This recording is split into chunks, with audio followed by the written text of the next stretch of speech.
a waitress, a wealthy businessman, and a grand piano. What began as an attempt to humiliate her turned into a moment that left everyone stunned. You won't believe how she turned the situation around using nothing but her talent. It was a warm Friday evening at LaFontaine, an upscale restaurant in the heart of Raleigh, North Carolina.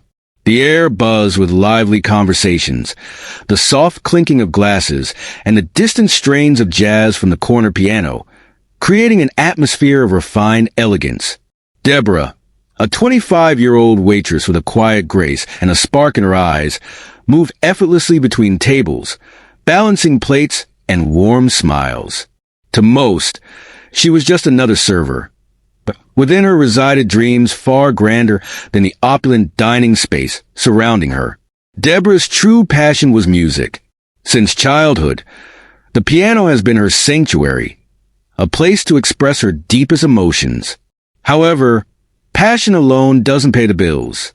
Her long shifts at LaFontaine were a means to an end, saving up for the music academy she longed to attend. Only a handful of staff knew about her talent, having caught her playing the old upright piano in the back room during her breaks. That evening, as the dinner rush began to subside, the restaurant doors swung open, and in walked Leonard Grayson. Instantly recognizable, the affluent entrepreneur commanded attention, his presence exuding confidence. Accompanied by his equally well-dressed companions, Leonard had a reputation for being sharp-tongued and theatrical, making even the most seasoned staff members tread carefully. Deborah's colleagues exchanged wary glances. He was not an easy guest. However, to Deborah, he was just another table to serve on a long night shift. Yet, this evening would be anything but routine. As Leonard surveyed the room, his gaze lingered on Deborah. Something about her intrigued him, and a smirk formed on his lips after a brief pause. Though she felt his gaze, Deborah brushed it off, continuing her work. But Leonard had already made up his mind. She would be the night's entertainment. Deborah grew up in a modest South Carolina town where grand aspirations often felt unattainable. Raised by her hard-working mother, a dedicated nurse, she learned resilience and determination from an early age. Despite their financial struggles, music was a constant presence in their home, with old vinyl records and an out-of-tune piano fueling her love for melody. That piano became her escape, her world. While other children played outside, she devoted hours to mastering its keys, first mimicking songs from the radio and later tackling classical compositions from second-hand music books. Her talent was undeniable. She performed at church, school recitals, and community events. However, financial constraints made pursuing a professional career nearly impossible. Scholarships didn't materialize, and family responsibilities took precedence.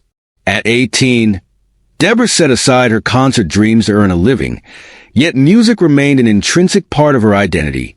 When she moved to Raleigh, she chose LaFontaine not just for its income, but because of the grand piano in the corner. Though she rarely played, just knowing it was there brought her comfort. Music hadn't abandoned her. It was merely waiting. That night, as Leonard and his entourage settled in, Deborah approached their table with practiced ease. He ordered a top-shelf scotch, making a loud, offhand joke for those around to hear. Deborah smiled politely, took their orders, and walked away, unaware of the mischievous glint in Leonard's eye or the smirk he exchanged with his companions. The evening progressed, and Leonard dominated his table's conversation, relishing in tales of his success while making condescending remarks about those lacking ambition. His companions laughed obligingly, while other diners cast annoyed glances. Deborah remained focused, carefully avoiding his gaze. She had dealt with difficult customers before, but there was something different about him. His rudeness was calculated. By the time appetizers were served, he had begun his performance, but not in the way Deborah expected. "Tell me, Deborah," Leonard's voice cut through the room. "What do you do when you're not serving tables? Surely you have aspirations." She hesitated before replying. "I play the piano sometimes." His eyes gleamed, a slow smile forming. "A pianist, you say? How fascinating. Why don't you give us a performance? Deborah froze. The room hushed, his words hanging in the air. She forced a nervous laugh. I'm just here to work. But Leonard wasn't letting it go. Nonsense, he boomed. The piano's right there. Show us what you've got. Surely, you're not afraid of an audience. His companions chuckled. Others turned to watch. Deborah's chest tightened.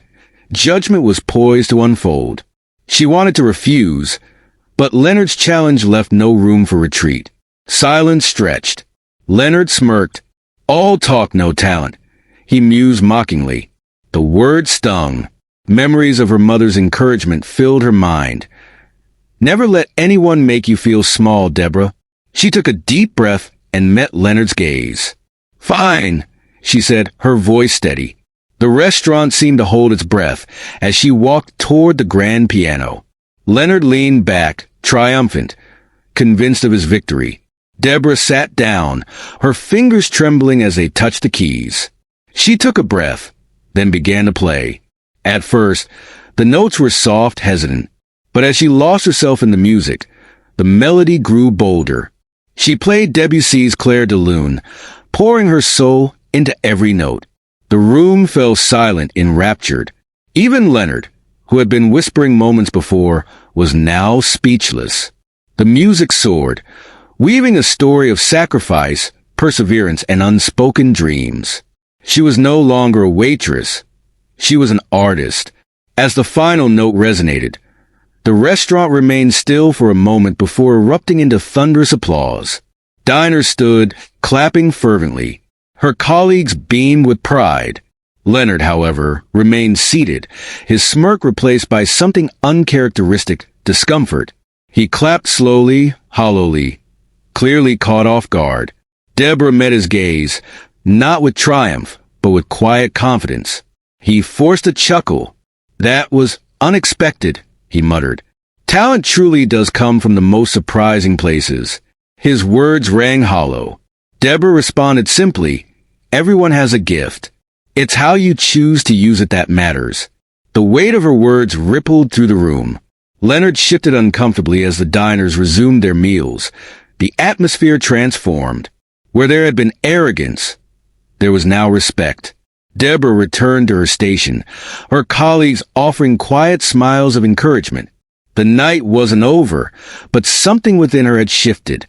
Her posture was straighter, her steps more assured. She had faced a challenge, and in doing so, she had reclaimed her voice.